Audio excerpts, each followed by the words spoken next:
Good morning students, today we will do word problems of worksheet 5। Worksheet 4 जो है वो हम बाद में करेंगे, पहले हम वर्कशीट 5 करेंगे। And our question 1 A part है इसका। Renu needs 5 pieces of ribbon of length 7.5 metre.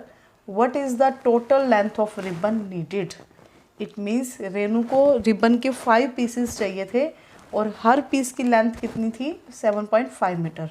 तो आपको बताना है कि उन 5 के 5 पीसेस जो है रिबन के, उनकी टोटल लेंथ कितनी है। जितने जितने रेनू को रिबन चाहिए थे तो उनकी टोटल लेंथ फाइंड आउट करनी है। तो देखिए यहाँ पर एक एग्जांपल लेते हैं। जैसे ये 7.5 मीटर का रिबन है, ये 1 पीस है।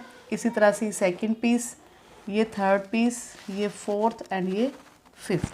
ये सभी पीसेस की लेंथ कितनी है, 7.5 metre, 7.5 metre, 7.5 metre and 7.5 metre. अब आपको यहाँ पे क्या बताना है कि जो 5 पीसेस हैं रिबन जो है, हर एक रिबन की लेंथ कितनी है, 7.5 मीटर। तो उनकी टोटल लेंथ फाइंड आउट करनी है। इट मीन्स टोटल लेंथ जब भी हम देखते हैं, हम क्या करते हैं, लगभग सभी बच्चे टोटल देखेंगे तो वहाँ पे क्या करेंगे, प्लस। यानी कि अगर हम इन 5 के 5 लेंथ को अगर हम प्लस कर दें तो टोटल लेंथ आ जाएगी, यही होगा। तो इट मीन्स 7.5 को हम 5 टाइम्स लिखेंगे और उसको प्लस करेंगे। अभी तो ये रिबन के पीसेस 5 हैं, अगर ये 15 होते तो भी हम इनको 15 टाइम्स राइट करके प्लस करते। तो क्या इस तरह से प्लस करना हमारे लिए डिफ़िकल्ट हो जाएगा ना। तो इसके लिए हम इसको इजी वे में कैसे करेंगे, देखो 7.5 को हमने 5 टाइम्स प्लस करना है। तो इसके लिए हम क्या करेंगे, इजी वे में करने के लिए 7.5 को हम 5 से मल्टीप्लाई कर देंगे, तो भी हमारा आंसर सेम रहेगा। देखिए अगर हम 5 टाइम प्लस करते हैं तो 5 5 10, 5 5 10 20 and 5 25 carry 2 and 7 5 35 and 2 37.5 metre के जो है वो लेंथ बनेगी। और इसी तरह से अगर हम इसको 7.5 को 5 से मल्टीप्लाई करेंगे तो भी हमारा यही आंसर आएगा। 5 5 25 कैरी 2, 5 7 35 एंड 2 37। और यहाँ डेसिमल के बाद 1 डिजिट है तो यहाँ डेसिमल आ जाएगा। तो देखिए हमारा आंसर सेम है, 37.5 एंड 37.5। क्लियर हुआ।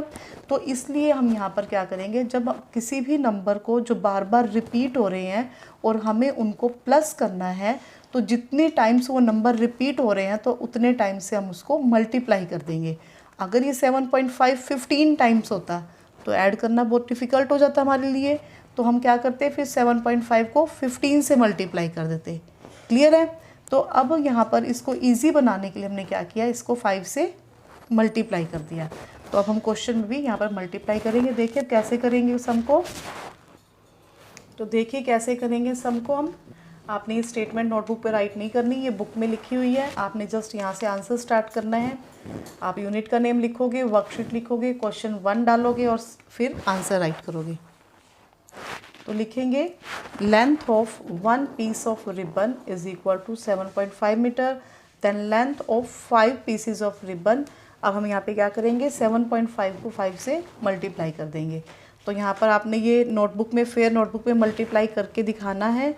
तो 5 5 25 कैरी 2 हो जाएगा, 5 7 35 एंड 2 37। अब हम देखेंगे डेसिमल के बाद यहाँ 1 डिजिट है तो हम आंसर में भी 1 डिजिट के बाद क्या लगा देंगे, डेसिमल।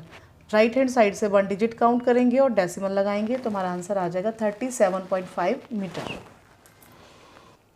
नेक्स्ट है बी पार्ट।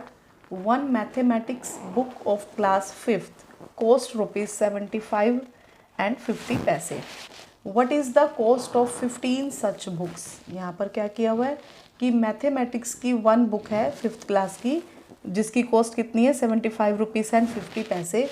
तो आपको वैसे ही सेम 15 बुक्स की कॉस्ट फाइंड आउट करनी है। तो यहाँ पर हम क्या करेंगे, देखो अगर 1 बुक 75 रुपीज़ 50 पैसे की है तो 15 बुक्स की कॉस्ट फाइंड आउट करने के लिए हम क्या करेंगे कि इसको 15 टाइम प्लस नहीं करेंगे। हम क्या करेंगे, इसको हम 15 टाइम प्लस करेंगे तो हमको काफ़ी डिफ़िकल्ट हो जाएगा। तो हम क्या करेंगे, 75.50 को 15 से मल्टीप्लाई कर देंगे। तो देखिए कैसे करेंगे। सबसे पहले हम लिखेंगे cost of 1 mathematics book is equal to 75 rupees and 50 paise. Cost of 15 mathematics book, हमने वैसे ही 15 बुक्स की कॉस्ट फाइंड आउट करनी है, तो हम क्या करेंगे 75.50 को 15 से मल्टीप्लाई करेंगे और आपने मल्टीप्लाई फिर नोटबुक पे करके दिखाना है। तो सबसे पहले हम किससे करेंगे, वंस प्लेस के डिजिट 5 से। तो मल्टीप्लिकेशन तो सभी को आती है, जब हम मल्टीप्लाई कर लेंगे तो हमारे पास ये आंसर आ जाएगा। अब हमने क्या करना है कि मल्टीप्लिकेशन जब हमने की थी तो मल्टीप्लिकेंड में हमारे पास डेसिमल के बाद राइट हैंड साइड पे 2 डिजिट्स हैं, तो हम आंसर में भी राइट हैंड साइड से 2 डिजिट काउंट करेंगे और डेसिमल लगा देंगे। So here our answer is 1132 rupees and 50 paise. तो हम यहाँ पे आंसर राइट कर देंगे 1132 rupees and 50 paise. Part, it needs 2.75 metres of cloth to stitch one shirt. One shirt को स्टिच करने के लिए 2.75 मीटर क्लॉथ चाहिए। What is the total length of cloth needed to stitch 6 such shirt. और वैसी अगर 6 शर्ट्स जो है वो स्टिच करनी है तो टोटल लेंथ क्लॉथ की कितनी है जो हमें ज़रूरत पड़ेगी। तो ये फाइंड आउट करना है, तो इसके लिए हमको क्या करना पड़ेगा, 1 शर्ट के लिए 2.75 मीटर क्लॉथ चाहिए, तो 6 शर्ट्स के लिए ज़्यादा क्लॉथ चाहिए, तो उसके लिए हम क्या करेंगे, इनको मल्टीप्लाई करेंगे। तो हम लिखेंगे cloth needed to stitch 1 shirt is equal to 2.75 metre and cloth needed to stitch 6 such shirt. Such means same वैसे ही शर्ट स्टिच करनी है, तो हमें कपड़ा भी सेम चाहिए होगा। तो हम क्या करेंगे 2.75 को 6 से मल्टीप्लाई कर देंगे। तो यहाँ 6 से मल्टीप्लाई करेंगे, मल्टीप्लाई करके हमारे पास आंसर आएगा 1650। अब हमने डेसिमल पुट करना है, तो हम देखेंगे मल्टीप्लिकेंड में डेसिमल के बाद राइट हैंड साइड में 2 डिजिट्स है, तो हम आंसर में भी राइट हैंड साइड से 2 डिजिट्स काउंट करेंगे और डेसिमल पुट कर देंगे। So here our answer is 16.50 metre. तो नेक्स्ट है D part, the weight of 1 chair is equal to 3.75 kg। 1 chair का वेट 3.75 kg है। Find the weight of 3 dozen chairs. तो हमने 3 डजन चेयर्स का वेट फाइंड आउट करना है यहाँ पर।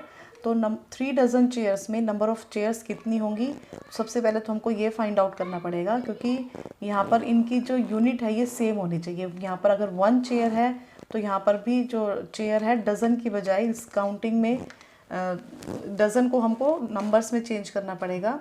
तो यहाँ देखेंगे कि 1 डज़न में जैसे हम बनानास परचेज़ करते हैं तो 1 डज़न में 12 बनानास आते हैं, तो उसी तरह से 1 डज़न में चेयर्स भी 12 होंगी। और 3 डज़न में कितनी चेयर्स आ जाएंगी, 12 3 36। इट मीन्स हमको यहाँ पर 36 चेयर्स का वेट फाइंड आउट करना है। क्लियर है बेटा सभी को स्टेटमेंट। 1 चेयर का वेट हमको मालूम है, 3 डज़न का वेट फाइंड आउट करना है। तो 3 डज़न में हम नंबर ऑफ़ चेयर्स पहले काउंट करेंगे कि 3 डज़न में कितनी चेयर्स आएंगी। तो 1 डज़न में अगर 12 चेयर्स हैं तो 3 डज़न में कितनी होंगी, 12 3 36।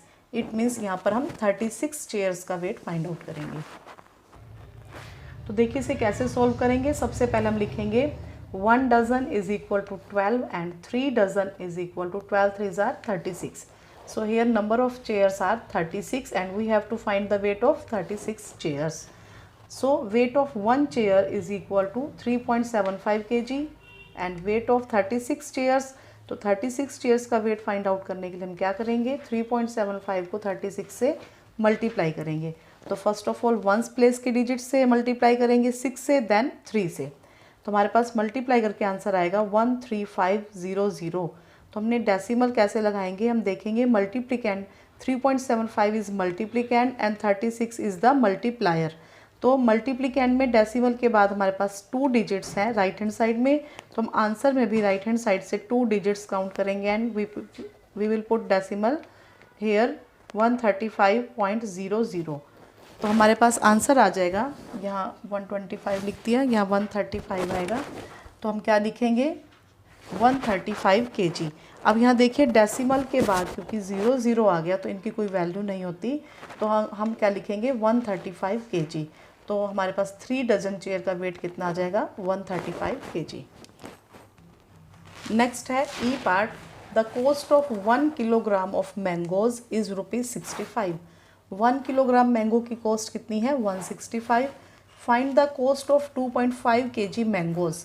तो 2.5 kg मैंगोज़ की कॉस्ट ज़्यादा होगी, 1 kg की कॉस्ट हमें मालूम है, 2.5 kg की कॉस्ट ज़्यादा होगी, तो उसके लिए हम क्या करेंगे, इनको मल्टीप्लाई करेंगे। So cost of 1 kg mangoes is equal to rupees 65. Then cost of 2.5 kg mangoes is equal to 65 multiply by 2.5. तो हम इनको सिंपल ही मल्टीप्लाई करेंगे डेसिमल को इग्नोर करते हुए। इनको मल्टीप्लाई करने के बाद हमारे पास आंसर आ जाएगा 1625। अब हम यहाँ देखेंगे मल्टीप्लायर में डेसिमल है, मल्टीप्लिकेंट में नहीं है, तो हम डेसिमल काउंट करेंगे। यहाँ पर डेसिमल के बाद डेसिमल प्लेसेस काउंट करेंगे। यहाँ पर कितने हैं 1 डिजिट, तो यहाँ पर हम राइट हैंड साइड से 1 डिजिट काउंट करेंगे and we place decimal here. So our answer is rupees 162.5। अब जो ₹62 है तो 5 पैसे, जो 0.5 है वो कितने पैसे बन जाते हैं 50 पैसे। तो हम क्या लिखेंगे रुपीज़ 162 एंड 50 पैसे। तो ये हमारा आंसर आ जाएगा। नेक्स्ट है part F. A bag has 85.7 kg wheat. How much such wheat will be there in 1000 such bags. एक बैग है जिसमें वीट मीन्स गेहूँ, 85.7 kg वीट है और सेम वैसे ही सच बैग मीन्स सेम वैसे ही 1000 बैग्स हैं। तो हमने बताना है कि हमको कि उसमें कितनी वीट होगी, कितना गेहूँ होगा। तो हम इसको कैसे फाइंड आउट करेंगे कि 1 बैग का वेट, 1 बैग में जो वीट है वो हमें मालूम है, 1000 बैग्स का वेट फाइंड आउट करना है। तो उसके लिए हमको क्या करना पड़ेगा मल्टीप्लाई। तो 1 bag has wheat is equal to 85.7 kg, 1000 such bags has wheat is equal to 85.7 multiplied by 1000।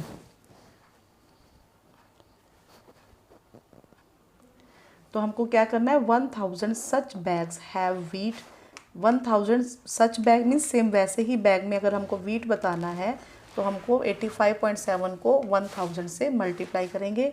अब आप देखोगे हमने पीछे जो है डेसिमल नंबर की प्रोडक्ट 10 से 100 से और 1000 से ओरली की थी, वहाँ पर हमने मल्टीप्लाई करके नहीं दिखाया था, सीधा आंसर फाइंड आउट किया था। जहाँ यहाँ पर क्या करेंगे, जितनी नंबर ऑफ़ ज़ीरोज़ हैं उतने ही प्लेसेस जो है डेसिमल राइट हैंड साइड की तरफ शिफ्ट कर जाता है। तो यहाँ पे नंबर ऑफ़ ज़ीरोज़ कितनी है 3, तो डेसिमल राइट हैंड साइड की तरफ शिफ्ट हो जाएगा 3 डिजिट।